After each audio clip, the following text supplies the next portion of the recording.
Welcome to another edition of Northern Heat. My name is Bob Lennon, President of Thermoid Canada, host for the show. Et aujourd'hui, notre invité spécial, Patrick Tétieux. Bonjour Patrick, comment ça va aujourd'hui? Et ça va très bien, Bob. Ça fait que, Patrick, on s'est rencontrés plusieurs années passées, mais là, je savais pas un peu ton trajet. Et puis là, maintenant, au point de vue d'affaires, on s'est rencontrés de nouveau. Mais parle-nous un peu avant qu'on embarque, pourquoi qu'on s'est rencontrés, pourquoi que tu as commencé ta petite entreprise. Ton trajet un peu, parce que tu viens pas de la région, t'es pas acadien natif, ça fait que parle-nous un peu de ton trajet. Comment tu t'es rendu ici? Alors, merci Diabo pour l'invitation. Ça me fait plaisir de participer à ton émission. Donc, mon trajet, je vais dire qu'il a été un petit peu long. Peut-être qu'il y a certaines personnes qui ont eu à avoir des trajets plus longs que le mien, mais bon. Moi, je suis originaire du Cameroun. Donc, je quitte le Cameroun en 2008 pour arriver à Madagascar pour poursuivre mes études. Et de là, je termine autour de 2016. Donc, j'arrive ici au Canada pour continuer des études en technologie minière. Et par la suite, je fais venir mon épouse ici et on fonde notre famille, notre petit foyer.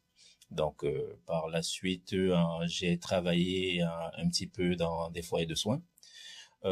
J'ai pas voulu aller dans le nord du Québec parce que j'avais une nouvelle famille et puis ça devait être un petit peu compliqué. Donc, je suis resté dans la région. Déjà, j'aime beaucoup cette région. J'aime bien Bathurst. Quand je suis arrivé ici la première fois pour mes études, dès que je suis sorti du bus, ça m'a frappé. J'ai ressenti comme quelque chose de spécifique. Ah oui, OK.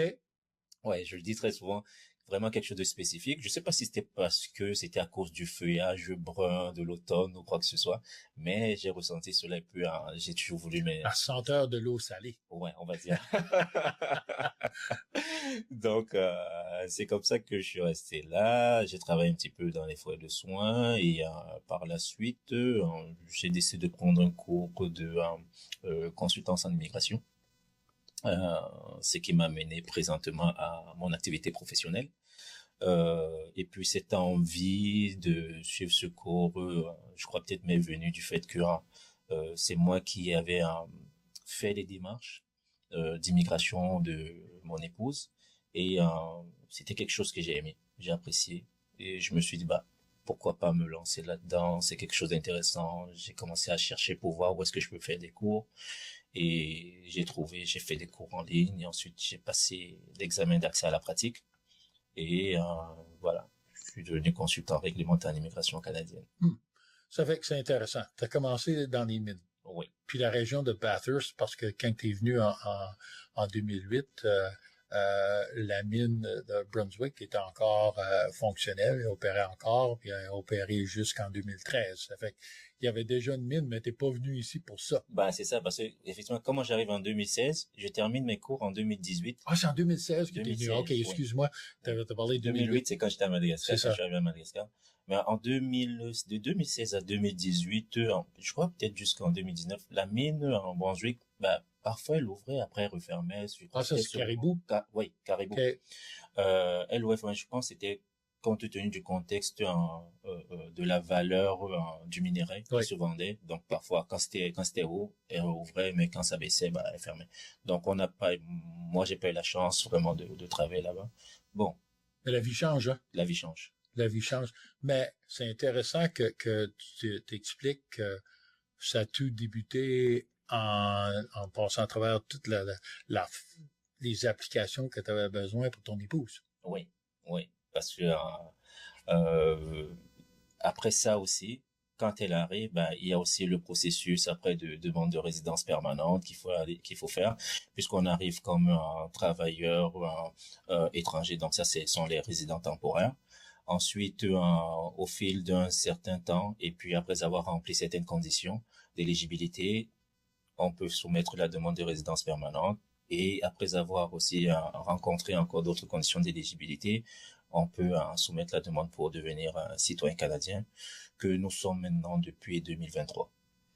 Puis une des affaires puis nous, comment on s'est rencontrés, on s'avait déjà vu dans dans le foyer de soins parce que c'est la Oui. même place que mon père était. Mais plus tard, puis juste dernièrement, quand on s'est rencontrés, c'était vraiment à cause que j'avais aussi le besoin d'avoir quelqu'un pour m'aider à naviguer à travers ces applications-là, parce que Tout à fait. c'est pas simple. C'est Non. pas simple. Mm. Puis ça prend du temps. Il y a des façons de le faire. Puis l'autre affaire, tu es dans la région. Ça fait que c'est une très bonne affaire. Puis toi, tu es plus francophone, mais tu es ouvert à faire l'ouvrage sur le côté anglophone aussi. Oui, tout à fait. Plus francophone, mais l'anglais, c'est une réalité aussi de la région. Et puis, je pense que c'est un atout aussi de pouvoir parler pas seulement l'anglais, mais peut-être plusieurs langues.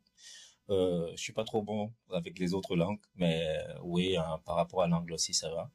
Donc, la clientèle, elle peut être francophone comme anglophone. Puis on commence à avoir de plus en plus du monde qui vient de l'extérieur. Des nouveaux qui viennent s'installer ici dans la région. Et puis, bien souvent, c'est quand on est né ici, on voit pas tout l'ouvrage qu'il y a en arrière de ça. Mais c'est compliqué, là. Oui, c'est compliqué. C'est un parcours du combattant, comme on dit souvent, parce qu'il y a certaines choses, quand on arrive ici, il y a certaines choses qu'on laisse derrière soi. Après, la beauté de l'affaire aussi, c'est qu'on découvre aussi de nouvelles choses quand on arrive dans un pays étranger ou bien dans un pays différent de chez nous. Mais il faut savoir voir le potentiel euh, là où on est et puis chercher à avoir des opportunités aussi. Ben, c'est vrai que ça passe aussi par plusieurs choses, comme par exemple côtoyer des personnes, faire du bénévolat, approcher les gens, ne pas avoir peur, présenter les idées qu'on a et toquer aux bonnes portes aussi pour avoir les bonnes informations. Ça, c'est vraiment très important parce que moi, par exemple, je suis quelqu'un qui a très souvent aussi des idées d'innovation. Moi, j'aime bien innover, mais parfois, je me butais sur le fait que, ok, où est-ce que je vais aller chercher l'information pour pouvoir faire tel ou tel truc? Mm-hmm. Donc, une fois que tu as l'information et que tu as des bonnes personnes qui te passent ces bonnes informations, bah, tu peux faire vraiment de bonnes choses. Mais c'est intéressant que tu dis les opportunités. Parce que dans ton cas, c'est vraiment ça qui est arrivé. Ouais. Tu sais, tu as vu le besoin, tu as vu l'opportunité, et puis tu te faufilé à travers pour te former puis te préparer pour être capable de faire ça. Oui, effectivement. Parce que au fil du temps, quand on observe, et puis quand moi j'observais, il y avait de plus en plus de personnes qui venaient au Nouveau-Brunswick. Parce que moi, quand j'arrive ici comme résident temporaire au Nouveau-Brunswick, étudiant, il n'y avait pas beaucoup d'étudiants internationaux. Il n'y avait pas beaucoup. Vraiment, Bathurst était, je vais dire, assez vide. Mais au fil du temps que j'ai passé ici, je me rends compte qu'il y a de plus en plus de résidents temporaires qui arrivent. Et à ce moment-là, je me suis dit, ben, c'est sûr qu'il y aura un besoin. Donc, quand je commence dans cette profession-là, ben, je vois déjà un peu loin, on va dire, sur la demande possible qui pourrait arriver parce que quand tu vois des commentaires ou bien des gens qui, à l'extérieur, te parlent du Canada, ils ont envie de venir au Canada et tout ça, bah, tu te dis, c'est sûr, il faut prendre le train en marche là maintenant pour ne pas louper le coach plus tard. Mais c'est aussi parce que c'est quelque chose que j'aimais. Je voulais le faire. Ben, c'est sûr que travailler, c'est une chose, mais travailler peut-être dans un domaine que tu n'aimes pas, ça devient un peu comme si c'était, ouais, c'est pas bon. Ouais. Ça fait comme service que tu offres avec ta petite entreprise, c'est quoi exactement? Si tu serais pour détailler puis expliquer qu'est-ce que tu fais, oui. Donc, comment tu pourrais l'expliquer? Bah, je vais essayer d'expliquer ça pas trop long. Déjà, mon entreprise, ça s'appelle TPN Canada Immigration.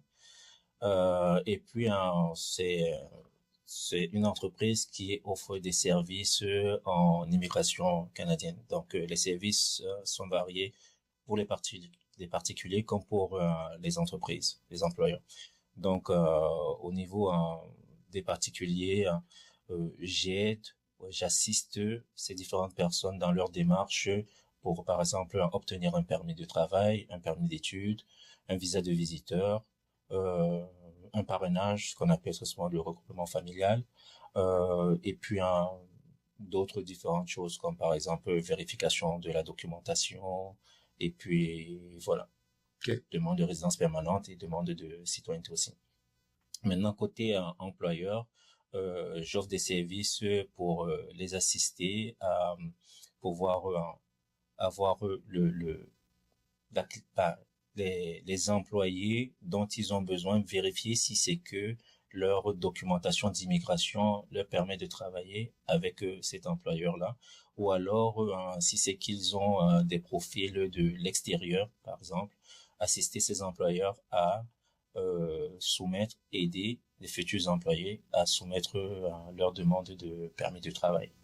Donc, et puis aussi, avec des employeurs, je les aide sur la création de leur compte, par exemple, dans le portail des employeurs de l'immigration du Canada, ou encore le portail des employeurs de l'immigration du Nouveau-Brunswick, et obtenir certains numéros, que ce soit un numéro d'offre d'emploi pour eux, les différents futurs employés. Ben, moi, je sais que une chose, lorsque j'ai été exposé au côté d'embaucher des immigrants, c'est là que j'ai commencé à voir, il y avait des choses que je savais pas. Oui, Puis, mais là, j'ai commencé à fouiller, commencé à poser des questions, à m'informer moi-même de qu'est-ce que je pouvais faire, qu'est-ce que je pouvais pas faire. Mais c'est là que je m'aperçus que ça commençait à être très compliqué, puis que tu pourrais embarquer dans un trajet comme ça, un projet comme ça, et à la fin aboutir à pas être capable de finaliser ou avoir tous les papiers de fait, puis ça t'a coûté quand même une bonne somme d'argent, et puis tu aurais dépensé trop de temps à rien faire. Mais puis même quand j'ai posé la question au gouvernement, à qui pouvait m'aider, il savait pas. Il savait pas. Ça fait que ça, c'est une des raisons pourquoi on fait l'entrevue aujourd'hui, parce que je pense que c'est important que du monde de la région savent que quelqu'un qui est ici, dans notre région, qui est capable d'offrir ce service-là, dans les deux langues, et puis d'être capable d'aider n'importe qui, parce qu'il commence, comme tu disais, il commence à avoir de plus en plus du monde qui vient de l'extérieur s'installer ici, puis pour soit que ce soit les feuilles ou de l'eau salée, pourquoi qu'ils décident de rester. Ouais. Le service est nécessaire. Oui, donc tu fais bien de le dire, Bob, parce que très souvent, il y a certains employeurs qui ont bien envie d'embaucher à l'extérieur ou bien d'embaucher des personnes étrangères qui sont déjà sur le Canada, mais qui ne savent pas quelle est la procédure pour leur démarche d'immigration, par exemple. Ils savent pas si la personne peut vraiment travailler avec eux, vu l'obtention ou alors vu les informations qui sont sur le permis de travail du futur employé, employé. Donc, à ce niveau-là, effectivement, moi, mes services seront ou sont de pouvoir leur dire, OK, oui, vous pouvez embaucher, ou alors, non, vous pouvez pas, parce que voici les conditions qu'il faut. Donc, les aider à pouvoir mettre aussi des choses en place pour pouvoir régulariser la personne qu'elle veut employer, et puis leur montrer même aussi quelles sont les différentes choses qu'elles auront à faire dans l'avenir pour que l'employeur continue à avoir un statut réglementé ici au Canada. Donc, oui.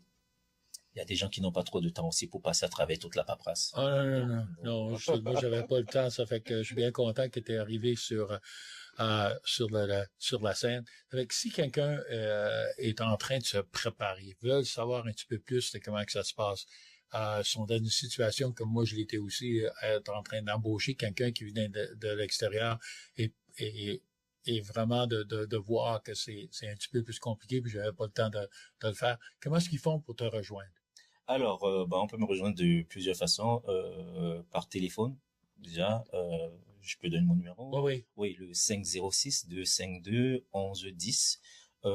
Par courriel à info, avec un S à la fin, INFOS, à commercial tpncanadaimmigration.com, ou encore la personne peut se rendre sur mon site web qui est www.tpncanadaimmigration.com.